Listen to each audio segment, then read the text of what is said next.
Hello and welcome back to the current affairs of 30 and 31st July, and today we're gonna cover the most important current affairs on the channel of LK Academy.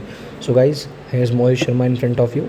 So we're gonna look out the current affair of different examinations. Especially we are targeting the most important examination which are coming forwarded. So basically आप सबको वो हम examination के हिसाब से current affair यहाँ cover करा रहे हैं, जिस हिसाब से आपको पेपर के पॉइंट ऑफ व्यू से वो चीज़ें ज़्यादा इंपॉर्टेंट हो. ठीक है, अगर मैं बता दूँ तो डिफरेंट मल्टीपल एग्जामिनेशन, यानी कि आप किसी भी एग्जाम की प्रिपरेशन कर रहे हो, doesn't matter, but the current affair is covering all of the portions. Because current affair हमेशा सेम होता है. द थिंग्स मैटर कि भाई वो किस एग्जाम में किस चीज़ को कब कैसे पूछ ले. The things matter. So you don't need to worried about anything because we are here and will gonna cover the particular part. So don't worry about that. Let's start the current affair with current affairs. And here are the topics of today's current affair. The topics to be covered today. These are the environmental protection management of the contaminated sites. ठीक है, so what are the contaminated sites वगैरह, इसके बारे में आज हम discuss करेंगे. उसके रूल्स क्या हैं 2025 में, एंड ये इतना ज़्यादा इंपॉर्टेंट क्यों हो गया है. स्पेशली इन्वायरमेंट के पॉइंट ऑफ व्यू से ये बहुत ज़्यादा इंपॉर्टेंट रोल प्ले कर रहा है. उसके बाद अगर मैं बात करूँ womens in the blue and the grey collar jobs. ठीक है, so there are blue collar jobs and there are grey collar jobs. So these are uncivilized, these are civilized worker. Unskilled worker इनको बोलते हैं, skilled workers इनको बोलते हैं. तो women's की कंडीशन क्या है जॉब्स के कंडीशंस में, उसके बारे में बात करेंगे. बाकी दैट इज़ कॉल्ड, ठीक है, गवरी फेस्टिवल. ठीक है, अगर मेरा प्रोनाउंसिएशन गलत हो तो माफ़ करिएगा, but Gavari festival of the Mewar, उसके बारे में हम डिस्कस करेंगे. ठीक है, now the state of food and the nutrition in the world, how the mall nutritions and everything is just interested paper point of view. तो उस सब चीज़ों को हम यहाँ देखेंगे, उस रिपोर्ट के बारे में हम यहाँ डिस्कस करेंगे. इंटरनेशनल टाइगर डे 2025 के बारे में हम यहाँ पर कवर करने वाले हैं, और इस करंट अफेयर को मैं यहाँ पर आपके लिए लेकर आया हूँ. तो बहुत ही बेहतरीन करंट अफेयर ये होने जा रही है. चलिए let's start the current affair. ठीक है, विदाउट टाइम को वेस्ट करते हुए, and it is all about that India has taken a major step in the basically tackling the chemical pollution and the legacy waste. यार आपको पता है कि जितनी भी केमिकल फैक्ट्रीज़ हैं, इंडस्ट्रीज़ हैं, इतने टाइम से वेस्टेज को करती आ रही हैं, जिनकी वजह से ना इतना ज़्यादा दिक्कत बढ़ गया हद से ज़्यादा. अगर मैं बात करूं जुलाई 25 2025 के बारे में, तो the ministry of environment, forest and the climate change, उन्होंने साफ साफ एक बात को यहाँ पर मद्देनज़र रखते हुए एक बात बोली. भैया क्या बोला उन्होंने ये बोला कि भैया environment protection management of contaminated site. अब जो कंटेमिनेटेड साइट है उनको क्या बोलते हैं, बेसिकली ऐसी साइट्स जहाँ पर वेस्ट कई सालों से फेंका जा रहा है, जो वेस्ट के लिए एक तरीके से हेरिडेटरी साइट बन चुकी हैं. In just short I would like to tell you about that कि you know that कि there are some sites where the industries and the factories used to throw the garbages and all. So these are the sites which are used to be known as a contaminated site. तो जब भी मैं इन contaminated sites के बारे में बात कर रहा हूँ, तो इन कंटेमिनेटेड साइट्स के ऊपर भाई प्रॉपर तरीके से इनको दोबारा रिट्रीट करना या उनको दोबारा क्योर करना जिम्मेदारी भी उन इंडस्ट्रीज़ की बन जाती है जो इंडस्ट्रीज़ यहाँ पर वेस्ट फेंक रही हैं. So this is the most important point here and we have to just think about that. So generally अगर मैं बात करूँ इसी की बात के बारे में, तो for the very first time, ठीक है, for the very first time India has a legal framework to identify, assess and clean up contaminated sites areas where the past industrial or the chemical activities have polluted soil, underground water, surface water, poisoning long-term health and the ecological risks. तो मतलब जितने भी यहाँ factor हैं उन सबको ध्यान में रखते हुए यहाँ बात करी जा रही है कि सरकार ने पहली बार लीगल मुद्दा उठाया है, लीगल एक्शंस लिए हैं इसके तहत. और ये जितना भी गार्बेज आपको यहाँ देखने को मिल रहा है, ये जिम्मेदारी बन जाती है सरकार की, इसको लेकर वो बेसिकली रिस्क ले, इसको लेकर वो वहाँ पर यहाँ एक्शन लें. नाउ यहाँ बताया गया व्हाट आर कंटेमिनेटेड साइट्स, वह पढ़ लेते हैं. As per the CPCB, contaminated sites are location historical expose to the basically hazard waste and the dumping of the chemical leaks. ठीक है, आई होप आपको ये वाला पॉइंट क्लियर होगा. तो हजार्डस, जब मैं वेस्ट की बात कर रहा हूँ, तो ऐसा वेस्ट, देखिए कोई भी इंडस्ट्री है, ठीक है, कोई भी इंडस्ट्री है, कोई भी कंपनी है, तो आपको पता है उनका वेस्ट आता है. एग्जाम्पल देता हूँ मैं आपको, मैं अपने शहर का एग्जाम्पल देता हूँ, दिल्ली का एग्जाम्पल देता हूँ, तो मेरी बात आप समझने की कोशिश करिएगा. जनरली दिल्ली में क्या होता है कि जो भी इंडस्ट्रीज़ हैं वहाँ पर, वो सारा का सारा वेस्ट यमुना में लीक कर रही थी. उसकी वजह से यमुना बहुत ज़्यादा गंदी हो गई थी. सरकार उसमें करोड़ों रुपए का खर्चा कर रही है, और उसके बाद भी यमुना साफ़ नहीं हो रही है. हालांकि यमुना कभी साफ़ भी नहीं होने वाली, बिकॉज सरकार कभी उसमें खर्चा करती नहीं है, टाइम वेस्ट करती है. ठीक है, it's very factual. I am telling you, वैसे वीडियो यूट्यूब पर जाने वाला है still, but I am telling you the facts. The most important fact is that अभी आपने देखा होगा दिल्ली में कूड़े का पहाड़ है, ठीक है, और वहाँ हमारी जो आदरणीय एक महिला जी हैं, मैं जिनका नाम नहीं लेना चाहूँगा, हाईलाइट नहीं करना चाहूँगा, बट उन्होंने एक एक्शन लिया है। और उन्होंने क्या एक्शन लिया, उन्होंने बोला कि हमने पूरे पहाड़ को साफ़ कर दिया। बट मैं आपको पहले ही बता दूं, ये सारा काम केजरीवाल पहले ही कर चुके थे। This is all bloody politics, okay, that is going on. So politically कुछ भी लोग वहाँ चीज़ें हो रही हैं, पॉलिटिकली कुछ भी हो रहा है, दैट डजेंट मैटर। मैं सच बता रहा हूँ, सच्चाई ये है, ना तो सरकार ढंग से काम करना चाह रही है और ना जनता इसके ऊपर कोई एक्शन लेना चाह रही है। बट पहली बार द वेरी फर्स्ट टाइम हो सकता है गवर्नमेंट ने कुछ अच्छे एक्शंस लिए हैं और हो सकता है इससे पॉसिबिलिटीज़ हों। देखिए, कानून बनना बड़ी बात नहीं है, कानून तो मर्डर के लिए भी बना है, बट मर्डर्स तो फिर भी होते हैं, डजेंट मैटर। मैटर ये करता है कि उस कानून को फॉलो कैसे किया जा रहा है। अगर टिपिकली दुबई जैसी एरिया में अगर आप देखिए तो वहाँ क्राइम रेट जो है लगभग ज़ीरो है, स्पेशली रेप्स एंड ऑल कई सालों से नहीं हुए हैं वहाँ पे, because the punishments are too tough for that. So India में अगर इन चीज़ों के लिए कानून बन रहे हैं तो भाई उनको फॉलो करवाना।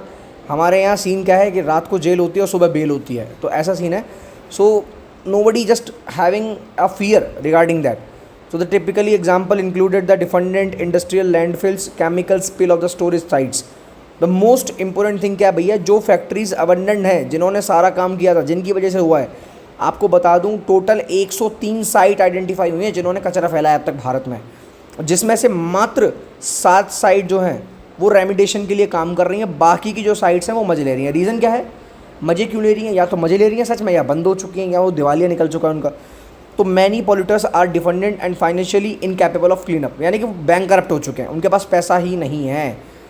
अब जिसके पास पैसा नहीं है उसका क्या होगा, दोबारा सरकार आएगी उनकी हेल्प करने के लिए। So now let us look out the key provisions of the rules and the step wise framework. Basically यहाँ पर क्या बोला गया, हाफ ईयरली रिपोर्ट सबमिट की गई है, ठीक है।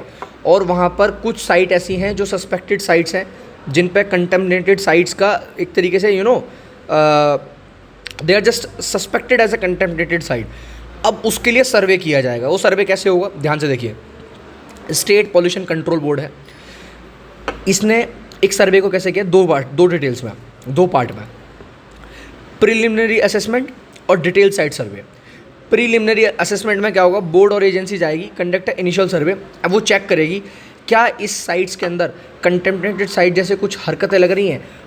किसी भी साइट्स को कंटेमिनेटेड साइट अगर बेसिकली डिक्लेयर करने के लिए हमें बहुत सारी चीज़ों को देखना पड़ेगा। उसके बाद कुछ सीनियर साइंटिफिक सर्वे होगा, सीनियर्स लोग जाएंगे एंड वहाँ पर जाके साइट्स में 189 टाइप के हजार्डियस जो केमिकल्स हैं उनके बारे में रिसर्च करेंगे, पता करेंगे। इसकी लिस्ट कहाँ पर है इन केमिकल्स के बारे में, hazardous and other waste rules basically 2016 में। नाउ उसके बाद बोला जा रहा है इन साइट्स को पब्लिकली हम डिक्लेयर करेंगे कि भाई ये साइट जो है कंटेमिनेटेड साइट्स हैं, but these are dangerous sites, you don't need to go there. यार आप सोचो ना, जहाँ पर सोसाइटीज़ में आपको देखा होगा ऐसी साइट्स के आसपास में बच्चे रहते हैं एंड फैमिलीज़ रहती हैं, तो कितना ज़्यादा पॉल्यूशन और कितनी ज़्यादा बीमारियाँ होने के चांसेस हैं, बहुत बड़े लेवल पर ये देखा जा सकता है। नाउ एक्सपर्ट रेफरेंस की अगर हम बात करें, organisation prepares remediation plans, liable polluter identified within 19 days. इसके अलावा कॉस्ट रिकवर एंड लाइबिलिटी की हम बात करें तो पॉल्यूटर ने यहाँ पर भैया जो भी एंटिटी इस चीज़ को गंदा कर रही है वही इसके लिए वेयरेबल है, वही इसका लॉस जो है सब कुछ जो है वो वेयर करेगी, खर्चा वेयर करेगी। मान लो अगर वो इंसॉल्वेंट है, दिवालिया है, पैसा नहीं है, तो उस केस में सेंट्रल और स्टेट गवर्नमेंट दोनों पैसे को आधा बांटेंगी और इस तरीके से यहाँ पे काम चलेगा। मतलब क्रिमिनल लाइबिलिटी का case for the death, server harms, मान लो कुछ साइड से दिक्कत होती है तो भारतीय न्याय संहिता 2023 के तहत यहाँ पर एक्शन लिए जाएंगे, ठीक है। याद रखना, भारतीय न्याय संहिता 2023 के अंदर है ना, it is a important point. Basically अब रेडियो एक्टिव वेस्ट इसमें नहीं आया बिकॉज वो एटॉमिक एनर्जी एक्ट में आता है। माइनिंग कंटेमिनेशन इसमें नहीं आया है, उसको हैंडली सेपरेट किया जाता है। या मरीन ऑयल पॉल्यूशन वाला पार्ट इसमें नहीं आया है। तो कुछ चीज़ें ऐसी हैं जो इसमें ऐड नहीं की गई क्योंकि उनके लिए ऑलरेडी अलग से प्रावधान है, प्रोसीजर है। Now first codified framework significance क्या है इसके, देखिए पहली बात तो देखिए यहाँ पर एडहॉक टू स्ट्रक्चर्ड रेमिडिएशन की तरफ बढ़ किया गया है। अगर मैं एक एडहॉक कमेटी बना भी दूँ तो वो ज़्यादा एक्शन नहीं ले पाएगी, बट अगर एक स्ट्रक्चर रेमिडिएशन की तैयारी की जाए तो बहुत अच्छी बात है। उसके बाद यहाँ पर लिमिटेड साइंटिफिक कैपेबिलिटी, हमारे लिए चैलेंज क्या है, आज हमारे पास साइंटिफिक जो कैपेबिलिटी है वो लिमिटेड है to detect the and analysis the hazardous chemicals. So we have to think about that. Coordination issue between the district and state board and CPCB, ये भी बहुत बड़ा इशू बन सकता है, जिसकी वजह से यहाँ पर ऐसा भी हो सकता है। Now funding gaps ban the no liable party exist. अब मान लो कोई भी लायबल पार्टी नहीं मिलती है, दिवालिया हो गई, सरकार सेंट्रल की तरफ से पैसा नहीं आ रहा है, कभी स्टेट की तरफ से पैसा नहीं आ रहा है, तो वो एक्शन हो गए हैं। As I told you in very starting कि ये प्रॉब्लम चलती रहेंगी, सरकार को उससे कोई मतलब नहीं है, ठीक है, उनको मतलब है सिर्फ अपने काम से। चलिए बहरहाल आज तो ये वाला टॉपिक आपको समझ आया होगा। Now let's just forward to the new topic. हम चलते हैं अगले टॉपिक की तरफ। ये थोड़ा सा यहाँ पर आपको गलत देखने को मिल गया है, but don't very about that. चलिए लेट्स टॉक अबाउट दैट। एक नई रिपोर्ट आई है भाई साहब आदमी और औरतों के बारे में, ठीक है। क्या आई है कि जो वुमेन्स हैं वो 70% कम सैलरी ले रही हैं एज़ कम्पेयर टू मैंस। वैसे ऐसा है नहीं, पर पता नहीं रिपोर्ट कैसे बना दी पर ठीक है यार, है हो भी सकता है, ठीक है। I am just joking. So basically कॉस्क्रॉप एंड द उदती फाउंडेशन ने एक बताया है कि इंडिया के लेबर मार्केट में बहुत बड़ा चैलेंज है that 50% of the blue and 50% of the grey collar worker womens worker are the dissatisfied with their low wages. अब देखिए यार, कई बार ना मुझे ऐसा लगता है रिपोर्ट ना जानबूझ के बनाई जाती हैं कुछ चीज़ों को लेके। बोला जा रहा है कि 50% ब्लू कॉलर वर्कर यानी कि अनस्किल्ड वर्कर। याद रखिएगा पेपर में क्वेश्चन आ जाएगा, ब्लू कॉलर वर्कर किसे बोलते हैं, ये इकोनॉमिक्स का क्वेश्चन है। तो उन ब्लू कॉलर वर्कर बोलते हैं जो अनस्किल्ड वर्कर होते हैं, और ग्रे कॉलर वर्कर बोलते हैं जो स्किल्ड वर्कर होते हैं। तो यहाँ बोला जा रहा है कि जो वुमेन्स हैं उनकी सैलरी कम है। एक्चुअली मैं सच बताऊँ तो प्रेम्बल की अगर आप लाइन पढ़ोगे तो वहाँ एक तरीके से there are something social justice, economic justice and political justice. तो इकोनॉमिक जस्टिस की जब हम बात करते हैं तो वो ये बात करता है कि चाहे मैन हो या फीमेल हो, मेल हो या फीमेल हो, और मेल और फीमेल को दोनों की बराबर सैलरी मिलती है। आप किसी भी गवर्नमेंट सेक्टर में जाओ, मेल और फीमेल दोनों अगर सेम वर्क कर रहे हैं they are getting equal salary. Now let's talk about the private sector. देखिए प्राइवेट सेक्टर में there is a different work. In some sectors womens can't do over time, in some sectors mens are better than the womens. So वहाँ पर mains की salary ज़्यादा होना as compare to women लाजमी है। But I have seen that बहुत सारी ऐसी जगह हैं जहाँ वुमेन्स लैक्स ऑफ सैलरी उठा रही हैं, ठीक है, ऐसा नहीं है नहीं उठा रहे हैं। अब यहाँ एक रिपोर्ट दी गई कि 80% save less than 2000 per month. अब यार मतलब 80% लोग ऐसे हैं एम्प्लॉयमेंट जो अपॉर्चुनिटी कर रहे हैं उनके पास महीने के एंड में सिर्फ 2000 रुपये बचते हैं। सो आई डोंट थिंक सो यार कि ये फैक्चुअल है कि मतलब जनरली मैं बता रहा हूँ, ये आर्टिकल मिला है तो I have to read it, ठीक है। बिकॉज यू नो दैट कि 80% लोग बोल रहे हैं 2000 रुपये पर मंथ की सैलरी उठा रहे हैं, मतलब बचा रहे हैं, सेविंग कर रहे हैं। Do you really think that कि इट इज़ हैपनिंग? मतलब अगर आप लेबर की बात कर रहे हो जो बेचारा कमा ही दिन के 500 रुपये रहा है तो वहाँ तो आप बात ही नहीं करोगे। If I am talking about some other workers, है ना, apart from the labours, man आदमी के पास भी 2 से 3 हज़ार ही बचते हैं इनका लेबर के कंपैरिजन में। बहरहाल अगर मैं एक मिस्त्री की बात कर रहा हूँ, आई थिंक आपको समझ आ रहा होगा मैं क्या बोलना चाह रहा हूँ। तो वहाँ womens are not successful, they will not able to carry high weight. तो एक आदमी ही उस जगह पे काम कर सकता है, तो they are getting salary for that. अगर womens as a labour as a helper वहाँ वर्क कर रही हैं तो they are getting salary as per their work, it is fix. तो कई बार ना articles I am telling you बना दिए जाते हैं, होते नहीं है उतने ज़्यादा। फाउंडेशन एंड क्रॉप को एक नई अनुभूति सी होती है कि चलिए कुछ बनाते हैं, तो दिस इज़ लाइक दैट। चलिए बहरहाल let's come to the topic. The findings point to a wage opportunity and the cost mismatch pushing many women out of the formal workers. I mean, this is just disappointing the women, nothing kind of that. Women are doing really better in different sector and they are getting too much salary, that too much salary, ऐसा नहीं है नहीं मिल रही है। सो ये बस उनको disappoint करने वाली बात है यार, यू आर नॉट गेटिंग असहाय बनाने वाली बात है। They are getting that, but I am telling you they are getting that. I have seen that, I am just working here and I am seen many of the females and many of the males, they are getting the good salary.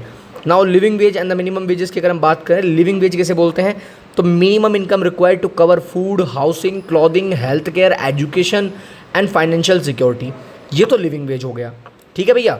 उसके बाद अगर हम बात करें minimum wage क्या है, तो minimum wage में आता है सिर्फ आपकी क्या चीज़ आती है, क्लॉथिंग, हाउसिंग, फूड, पर हेल्थ केयर और एजुकेशन नहीं आते हैं। तो एटलीस्ट इतना भी पैसा नहीं है, वो बोलना चाह रहे हैं कि मिनिमम वेजेस भी मिल रहे हैं उनको, ठीक है। लिविंग वेज तो चलो आज एक अलग चीज़ हो गई। तो गैप क्या है, womens wages in formal work do not meet the living wage standard. ये बोलना चाह रहे हैं कि लिविंग वेज स्टैंडर्ड को मैच नहीं कर पा रहे हैं, वो सिर्फ मिनिमम वेजेस स्टैंडर्ड को मैच कर पा रहे हैं। अब again I am not like supporting this statement, low pay and the high opportunity cost, यानी कि उनकी अपॉर्चुनिटी कॉस्ट बहुत लो रह गई है। जो मैनुअल लेबर है, ब्लू कॉलर वर्कर, जो ग्रे कॉलर टेक्निकल स्किल, यार जो स्किल्ड वर्कर है ना उनको अपनी स्किल के पैसे मिल रहे हैं। एवरीवन बोल रहे हैं मेल्स को 70% ज़्यादा मिल रहा है, इट्स नॉट लाइक दैट यार, everybody is getting. If a women is just doing any of the engineering work and the man is doing something kind of work, everybody is doing their work, yeah. So both are getting good amount, both are getting equal salary. It's up to you how much you are demanding for that, how much you are requesting for that. So wherever you are working, wherever you are getting good opportunity cost, wherever you are getting next best alternative, so you have to switch according to that. Basically the challenges increasing in exit rate यहाँ पर बात करी जा रही है. तो बहरहाल ये जो टॉपिक है इतना ज़्यादा मतलब मुझे लगा नहीं जनरली, बट ठीक है, मैंने जस्ट इसको इसलिए रखा कि कई बार कुछ चीज़ें सिर्फ डिमोटिवेट कर. अगर आप देखिए, अगर आप ये बोलेंगे कि that womens are doing well, ठीक है, they are getting good salary in every sector, तो यहाँ उनको एक अलग मोटिवेशन मिलेगा. अब आप एक रिपोर्ट लगा के दे रहे हो, अब आप पढ़ा के दे रहे हो, आप लेबर्स पे सर्वे कर रहे हो. Why don't you do the survey on the scientist, why don't you do the survey on the doctors, why don't you do the survey on the engineers, why don't you do the survey on the police officers, why don't you do the survey on the army officers, navy officers, और why don't you do the survey in other sectors. Why don't you do the survey कि पहले क्या हालत थी और अब क्या change हो गया है. तो this is the most important thing. ठीक है, नाउ ये बस मैं आपको बताना चाहता था, इसीलिए आई हैव जस्ट कंक्लूडेड दैट, मैं इसीलिए इसको लेकर आया. ठीक है, चलिए मैं चल रहा हूँ अगले टॉपिक की तरफ. Now it's all about that. यहाँ पर अच्छा, यहाँ उससे जाने से पहले मैं कुछ चीज़ें और बता दूँ एक बार आगे जाने से पहले. दैट यहाँ बात करी गई है कि भैया 54 laws still limit women employment. अभी तक 54 ऐसे लॉज हैं जो वुमेन्स को रिस्ट्रिक्ट करते हैं. नाइट शिफ्ट बैन कर रखा है. ज़रूरी है यार. मान लो मैं पुलिस की सर्विस कितनी भी अच्छी कर दूँ, मैं सिक्योरिटी कितनी भी बढ़ा दूँ, ठीक है, मैं सिक्योरिटी कितनी भी बढ़ा दूँ, but still the womens are not safe in that area. अच्छा, जहाँ पर ये नाइट शिफ्ट बैन की बात कर रहे हैं, वहीं मैं बड़ौदा जैसी सिटी की बात करता हूँ. बड़ौदा में womens are walking outside 2 o'clock 3 o'clock at night and they are safe. So it's not all about that. It's not everywhere. But yes, the cities like the areas like the UTs like Delhi, they are not safe. Really, they are not safe actually. The government need to do work here. And यहाँ सरकार की गलती है. It's not a restriction for the women, but yes, it's a mistake of the government. Now, lack of the safe, affordable accommodation near workplaces. harassment के cases आपको देखने को मिलते हैं. ये भी एक genuine factor है जो बात करी जानी. genuine factors ये हैं जो बात करी जानी चाहिए. ठीक है, जिस बारे में apart from that अगर मैं बात करूँ तो मैन्युफैक्चरिंग हब्स वगैरह की अगर हम बात करें, तो दिस इज़ द अलग फैक्टर. चलिए अब आगे टॉपिक पे आते हैं. Now let's talk about the third current affair of today's, that is called Gabri festival. भैया अगर प्रोनाउंसिएशन गलत हो तो माफ़ करना यार. ठीक है, गरबी बोलते हैं या गबरी बोलते हैं, मैं गरबी बोल देता हूँ. ठीक है, अब जो भी प्रोनाउंसिएशन है आप देख लेना यार, because I am not from the Rajasthan. तो इट्स अ फेस्टिवल. ये 40 डेज़ का रिचुअल है. डांस ड्रामा परफॉर्म किया जाता है, डांस होता है, ड्रामा होता है ना, जो कि भील ट्राइब एक कम्युनिटी है. तो पेपर में क्वेश्चन आता है भील ट्राइब कहाँ है? राजस्थान में. सदर्न राजस्थान के अंदर भील ट्राइब है. मेवाड़ रीजन में ये सब कुछ कंजिस्ट किया जाता है. And it's celebrated after the monsoon. Monsoon के बाद, यानी कि अभी ये चल रहा है. Symbolise the victory of good over evil, यानी कि बुराई के ऊपर अच्छाई की जीत का ये एक तरीके से, जैसे दशहरा होता है ना, काइंड ऑफ. यहाँ पर महादेव यानी कि शिव जी को लेकर यहाँ बात करी जा रही है. थिएटर्स हो गए, सोशल बॉन्डिंग्स हो गई, ब्लेंडिंग स्पिरिचुअलिटी हो गई, इन सब को लेकर यहाँ पर बात करी जा रही है. बिलीव किया जाता है, believe to have an existence since the 3rd and the 4th century CE. Reference link it to period Sindhraj Jai Singh. ठीक है, अ रूलर ऑफ गुजरात. एक गुजरात के रूलर हुआ करते सिद्धराज जय Singh. Rooted of the that is called, एक ट्रेडिशन था दैट इज कॉल्ड, है ना, शैवती ट्रेडिशन जो था उसको लेके, यानी कि लॉर्ड शिवा को लेके. और लॉर्ड शिवा ने जो भस्मासुर को बेसिकली वरदान दिया था, आपको पता होगा, शिव जी ने भस्मासुर को वरदान दिया था कि वो जिसके ऊपर भी हाथ रख दे वो भस्म हो जाए, काइंड ऑफ, है ना, अगर मैं गलत नहीं हूँ लॉजिकली, है ना. तो बेसिकली यहाँ पर किस तरीके से भस्मासुर को मार दिया गया था, नृत्य करा के उसके सामने उसके ऊपर ही हाथ रखवा दिया था और बाद में वो मार दिया गया था. तो भस्मासुर का अंत जो हुआ था दैट इज़ कॉल्ड बुराई पर अच्छाई की जीत. एंड उसी चीज़ को लेकर ये फेस्टिवल यहाँ सेलिब्रेट किया जाता है. ड्यूरेशन और नेचर क्या है भैया? 40 डेज़ का रिचुअल होता है, डांस एंड ड्रामा होता है, राय नाचे से हम बोलते हैं, इसके नाम से इंट्रोड्यूस किया जाता है. आर्ट एंड कल्चर का बेहतरीन टॉपिक है ये भाई साहब, मैं सच बता रहा हूँ. इसी पे क्वेश्चन आते हैं. ठीक है, performed in the village where the artist married sister. ठीक है, artist married sister and daughters, जो भी आर्टिस्ट होते हैं उनकी बहनें बेटियाँ, live symbolise protecting and well being family members की तरह यहाँ बात करते हैं उनके. अब यहाँ पर क्या है, गॉडनेस अम्बा डिमन भेमबाला. ठीक है, इन दोनों के बीच में भी यहाँ बात करी गई है. और यहाँ भी बुराई पर अच्छाई की जीत की यहाँ बात करी गई है. Story included the myth of Bhasmasur destroyed by Lord Shiva divine play. तो वही जो शिव जी ने भस्मासुर का एक तरीके से अंत करवाया था बाद में. Now all characters are played by man. ठीक है, and womens do not perform. यहाँ औरतों का कोई पार्टिसिपेशन नहीं होता है. Mime and dialogue are combined to energetic music होता है, कलरफुल कॉस्ट्यूम्स होती हैं, है ना, कुटकुड़िया, द नरेटर एक्सप्लेन्स द खेल सीन्स होते हैं and the audience kind of, है ना। तो ये एक प्रोग्राम है, ड्रामा है जो भील कम्युनिटी के लिए बहुत ज़्यादा स्पिरिचुअल है, बहुत ज़्यादा सोशल रिचुअल है ना। तो जो गरवी फेस्टिवल है जो सेलिब्रेट किया जाता है राजस्थान में, जो अपने आप में एक बहुत बड़ी चीज़ है, तो वर्ल्ड वाइड इसका रिप्रेजेंटेशन होता है, वर्ल्ड वाइड लोग इसे देखने आते हैं भील ट्राइब का ये फेस्टिवल को। It also strengthen the social bond and the family pride, so folk theatres preserving old oral tradition and the local history. ठीक है, चलिए let's talk to the next current affair. एंड यहाँ मैं आपको ज़्यादा नहीं बताऊँगा बट थोड़ा थोड़ा बताऊँगा, and you just read the articles. मैं आपको आर्टिकल प्रोवाइड कर दूँगा, आप इसके बारे में पढ़ लेना। The Sophie 2025 report has sounded a global alarm and the persistent hunger and the malnutrition, revealing that 8.2% of the global population, about 722 million people, face the chronic hunger in 2024। यानी कि आपको पता है लगभग 720 मिलियन, यानी कि पूरी दुनिया की 8%, लगभग 8% जनसंख्या जो है माल न्यूट्रिशन यानी कि भूखमरी की प्रॉब्लम से जूझ रही है। ठीक है, 2020 में आपको मैं बता दूं, जब कोविड आया था 2020 में, भाई जब कोविड के टाइम पे तो हालत ख़राब थी, उसके बाद सिचुएशन और ख़राब होती गई। और आज ये जो बच्चे आपको दिख रहे हैं, they are Uganda and all Africa and all areas के बच्चे हैं, they are struggling for the food, they are struggling for the cloth, they are struggling for the basic need that is called roti kapda makan food shelter cloth. And this is off track achievement, है ना, SDG2 का ये data है। इन्होंने एक और बात बोली है कि इनका टारगेट क्या है कि जीरो हंगर करेंगे 2030 तक पूरी दुनिया में, यानी कि कोई भूखा नहीं सोएगा। बट ये रिपोर्ट गलत साबित होने वाली है, because as per the report of FAO, WFP, IFAD, WHO, UNICEF, ये सब कुछ बिल्कुल भी एक्सेप्टेबल नहीं होने वाला है, बिल्कुल भी अचीव नहीं होने वाला है। कंडीशन इतनी ज़्यादा ख़राब है यार, ये पॉसिबल ही नहीं होना। 2030 का जो इन्होंने SDG जो प्रोजेक्शन रखा है, not possible. Climate and conflict तो भाई देखने को मिलते ही हैं। पोस्ट कोविड जो रिकवरीज हुई हैं, ठीक है, उसके बाद भी सिचुएशन बिगड़ने लगी थी।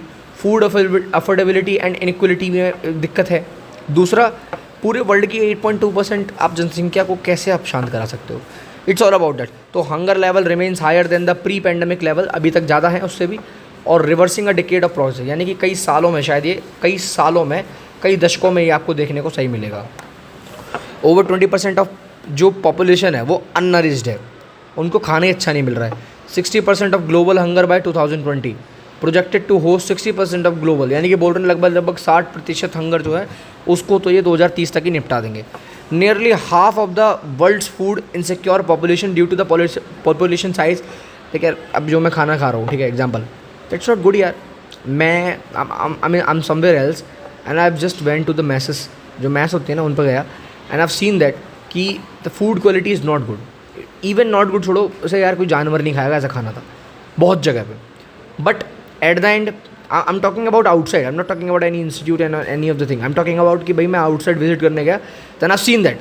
ठीक है, अब बड़ी मुश्किल से एक चीज़ ढंग की मिली। एंड यू नो वो ढंग की क्यों है? क्योंकि इससे पहले मैंने बहुत गंदा खाना खा लिया, and I been like I been suffered from the typhoid just because of that. तो ये चीज़ें होना लाजमी है यार। इन यहाँ पर सिचुएशन ज़्यादा ख़राब है इन चीज़ों को लेके। तो खाना तो बहुत ही बेकार है। यूरिया जैसा आपको खाने में केमिकल्स डल के मिल रहे हैं, इंजेक्शंस लगा के आपको फ्रूट्स मिल रहे हैं, है ना, स्टीरॉइड्स वगैरह यूज़ किए जा रहे हैं। तो भाई ये तो कुछ होना नहीं है। Basically slight decline in hunger due to the social protection and agri nutrition reform, agricultural nutritional reform की वजह से थोड़ा बहुत इसमें डिक्लाइन देखने को मिला है। 3 billion people can not afford the healthy diet, forcing reliance on calories rich but nutrient poor food.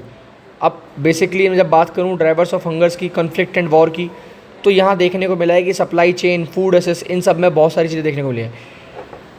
सूखा पड़ जाना, फ्लड्स आ जाना, एक्सट्रीम वेदर कंडीशन, यहाँ की इसकी वजह से भी वनरेबिलिटी देखने को मिली है। फ्यूचर प्रोजेक्शन क्या है? Only 65 million decline under the undernourishment expected by 2030। I don't think so it will be possible. Zero hunger का जो केस है वो तो पॉसिबल नहीं होने वाला। तो सोफी 2025 का जो प्रोजेक्ट है दैट कि 6% of India's population can not, 6% तो इंडिया की पॉपुलेशन है जो अफोर्ड ही नहीं कर सकते nutrition diet.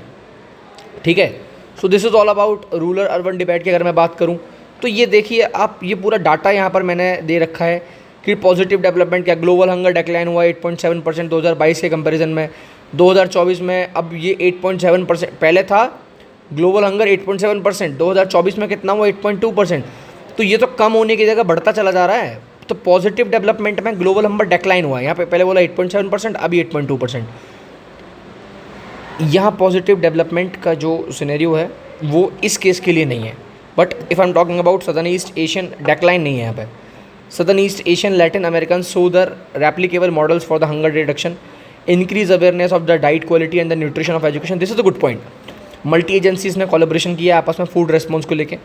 So this is the thing that we need to be. भाई मिलेट्स हो गई, पल्सेस हो गई, जितने भी फूड्स हैं इनके लिए इनको प्रॉपर तरीके से चेक करना, इनको देखना, सब कुछ होना। India ranks high in the stunning and wasting the indicated food early life nutrition. भैया हमारे यहाँ पर तो बात ही मत करो, बच्चों की क्या हालत है। पेरेंट्स छोड़ो, आजकल की जो इवन जो माता पिता हो रहे हैं वो अपने बच्चों का ध्यान रखना जानते नहीं है। हाथ में फ़ोन पकड़ा दिए हैं, बाकी सब भूल गए हैं। ठीक है, कोई फ़र्क ही नहीं पड़ता उन लोगों को, मज़े लेने के लिए है बस वो, बाकी और कुछ नहीं है। ज़िंदगी में घूमो। आजकल जो अपने बच्चों से परेशान हो जाता है वो उसको हॉस्टल में भेज देता है। 96 million more people hungry then 2015। 96 million, देख रहे हो आप कितनी बड़ी संख्या है। बहुत जल्द 1 बिलियन पे भी पहुंच जाएगी, है ना। ये अफ्रीका की सिचुएशन काफ़ी ज़्यादा वर्स देखने को मिली है। इसके बाद अगर मैं बात करूं यहाँ पर, तो करंट पेज जो है वो इनसफिशिएंट है बाय 2030 के गोल्स को लेके। ठीक है, चलिए और तो यहाँ पे कोई बात है नहीं बताने वाली। आई don't think so it's more important. तो एक बार आप इस आर्टिकल को गो थ्रू कर लीजिएगा। इस आर्टिकल में काफ़ी इन्फॉर्मेशन है। And let's come back to the next topic and the last topic of this content. This is all about the regarding the awareness of the tigers. देखिए जुलाई 29 की एवरी ईयर ऑब्जर्व किया जाता है। ठीक है, अब टाइगर्स के बारे में नेशनल एक तरीके से ये डे रिप्रेजेंट कर दिया है for the tigers and all. तो पर्पस क्या है इसका? To raise awareness on tiger conservation, habitat protection and the threat to the species. Establishment कब हुआ इसका? 2010 में during the basically Petersburg tiger, saint Petersburg, actually ये रशिया में एक जगह है, वहाँ एक सबमिट हुई थी with 13 tiger range countries including India. अब इंडिया में जो है सबसे ज़्यादा टाइगर पाए जाते हैं, ये आपको पता होगा। ठीक है, भारत में ग्लोबल गोल क्या है कि टाइगर्स को डबल करना है। ठीक है, इनकी पॉपुलेशन को डबल करना है by 2000, double tigers population by 2022 तक। इंडिया ने लगभग देखिए, इंडिया ने सच में ग्रोथ करी इसमें। गुजरात में अगर आप देखेंगे तो बेहतरीन ग्रोथ हुई है इंडिया में। 75% of the world's wild tigers जो हैं हमारे भारत होस्ट करता है, 75%। पहले हमारे पास जो टाइगर के लिए रिजर्व हुआ करते थे वो बहुत कम हुआ करते थे, हमारे पास खाली 9 रिजर्व्स थे। आज हमारे पास 58 रिजर्व है across 18 state covering 2% of India's land area. And international tiger day की अगर हम बात करें, जो कि यहाँ सेलिब्रेट किया जा रहा है, इंडिया सक्सेसफुली इसमें ग्लोबली बढ़ चढ़कर पार्टिसिपेट दे रहा है। और इंडिया यहाँ पर पार्टिसिपेशन के साथ साथ बहुत सारी चीज़ों में बता रहा है। Now 58 tiger reserve under the national tiger conservation authority. It is the most important point कि टाइगर रिजर्व किसके अंडर आते हैं, तो आप पता कर लीजिएगा, नेशनल टाइगर कंजर्वेशन अथॉरिटी। अब इसमें scientific management, habitat, anti poaching measurement, local community engagement बहुत है। देखिए टाइगर में लोकल कम्युनिटी का इंगेजमेंट बहुत ज़्यादा ज़रूरी है, इसी वजह से यहाँ पर चीज़ें हो सकती हैं। टाइगर पॉपुलेशन ग्रोथ की अगर मैं यहाँ बात करूँ, 1400 टाइगर 2006 में देखे गए थे और आज उनकी संख्या बढ़कर लगभग 3682 टाइगर 2024 में देखी गई है। डबल करने की बात करी जा रही है, तो India doubled it's tiger number ahead of 2022 deadline तक इंडिया ने डबल कर लिया अपने लगभग मैं आपको पहले बताया था। जैसा कि मैंने आपको ऊपर बताया 2800 होने चाहिए थे, बट इंडिया ने उससे ज़्यादा ही कर दिए। Tiger occupy 1,38,200 square kilometer of forest and coexisting with 60 million people. Ecological significance क्या है टाइगर की? यहाँ पर basically maintain herbivorous balance and preserve forest. देखिए टाइगर एक ऐसी कम्युनिटी है ना, इट्स वेरी इंपॉर्टेंट बिकॉज ये ना बहुत अच्छी तरीके से बैलेंस करता है यू नो नेचर को, इन्वायरमेंट को। अगर यही ख़त्म हो जाएंगे ना तो सब कुछ बर्बाद हो जाएगा। So healthy tiger landscape support the numerous plants animal species. चलिए अब बात करते हैं क्लाइमेट एंड वाटर सिक्योरिटी के बारे में। Forest act as a carbon sink and water sheet benefiting agriculture and the rural communities की। देखिए इंडिया का ग्लोबल रोल क्या है? 75% of tiger with just 18% of global tiger habitats. सबसे बड़ी बात क्या है? हमारे पास वाइल्ड लाइफ प्रोटेक्शन एक्ट है 1972। ठीक है भाई साहब, इसमें ना प्रॉपर तरीके से साइंटिफिक मॉनिटरिंग की जा रही है, कैमरा ट्रैपिंग की जा रही है, कम्युनिटी बेस्ड इकोसिस्टम है, कंपैरेटिव स्कीम्स हैं, इंटरनेशनल इम्पैक्ट है इसका बहुत बड़े लेवल पे। तो देख लीजिए भारत 75% ऑफ संख्या के साथ यहाँ पर आगे है और इस रेस में सबसे आगे निकल चुका है।